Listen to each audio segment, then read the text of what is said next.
جو ہے وہ عدالت نے آج باعزت طور پر بری کر دیا۔ میرے پاس یہاں پر محمد احمد موجود ہے، اس سے ہم اس حوالے سے بات کرتے ہیں۔ احمد، یہ بتاؤ کہ کیا کیس تھا آپ پہ اور کیا آپ کے جذبات ہیں اس وقت؟ جی، سب سے پہلے تو میں کریکٹ کر لوں کہ میرا نام محمد ہے اور 2011 میں ایک کیس مینیپولیٹ کیا گیا عامر شہزاد ڈرگ انسپیکٹر کی طرف سے۔ بیسیکلی وہ ایک بطہ خور آدمی تھا، میں اس کو کوئی پیسہ نہیں دیتا، میرا لیگل سسٹم تھا سارا۔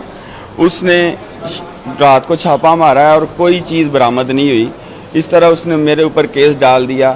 پھر مجھے 15 دن جیل جانے کے بعد پتہ چلا کہ مجھ پہ کیس کیا ہے، مجھے اس سے پہلے پتہ ہی نہیں چلا کہ کیس مجھ پہ کیا بنایا اس نے۔ تو وہ اس طرح سلسلہ چلتا رہا، 4 مہینے میں نے قید و بند کی سخت قسم کی صعوبتیں برداشت کی ہیں۔ میرا بیٹا آٹسٹک ہو گیا، 4 بیٹیاں ہیں میری اور ایک ہی بیٹا ہے، اور وہ بھی آٹزم کا مریض ہو گیا۔ یہ ریالٹی ہے۔